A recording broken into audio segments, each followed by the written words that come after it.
Olá, Bizão.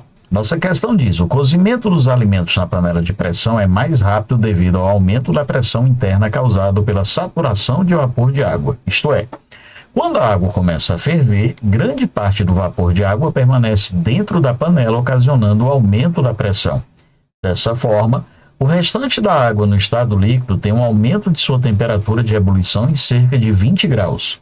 Quando comparado à situação de uma atmosfera, curiosamente, ao desligar o fogão e retirar a válvula da panela responsável por conservar a pressão interna, a água líquida no interior se resfria, liberando um pouco mais de vapor de água.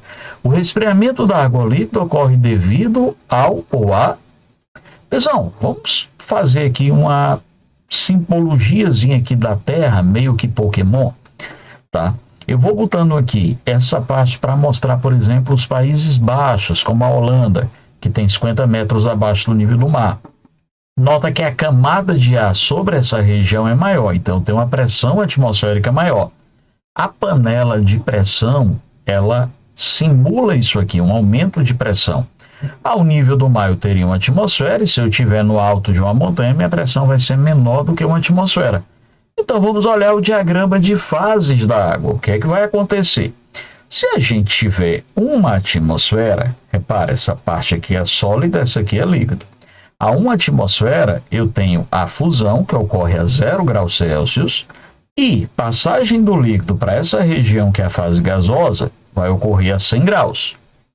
Quando a gente está na panela de pressão, eu tenho um aumento de pressão. Se a pressão aumenta, observa aqui no gráfico, a nossa fusão ocorre numa temperatura inferior a 0, mas a ebulição ocorre numa temperatura superior a 100.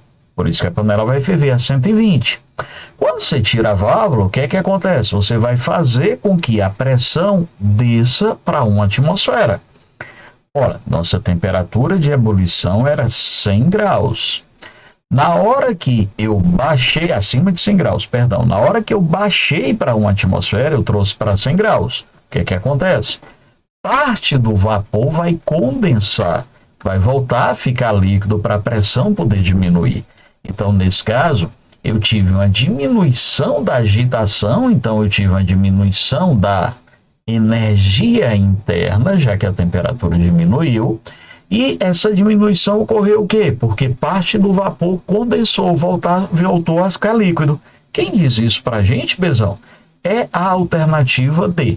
Tá, professor? Condensação da água líquida. Não, é condensação do vapor, cara. A água líquida não condensa, tá? Quem condensa é o vapor.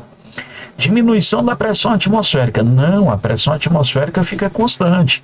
A diminuição é da pressão interna na panela, não da atmosfera. Aumento do volume pelo vapor de água. Não, esse aumento de volume aqui, quando parte condensa, ele é irrisório. Então, ele não vai ter nenhuma relação. Se aumentasse o volume de uma forma expressiva, eu ia fazer com que a pressão também aumentasse. Nesse caso aqui, eu tenho uma redução de pressão.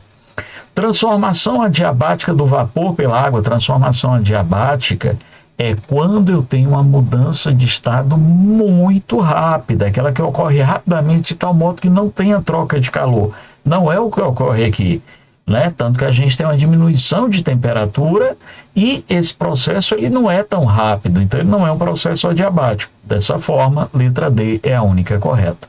Um abraço, bons estudos, até breve.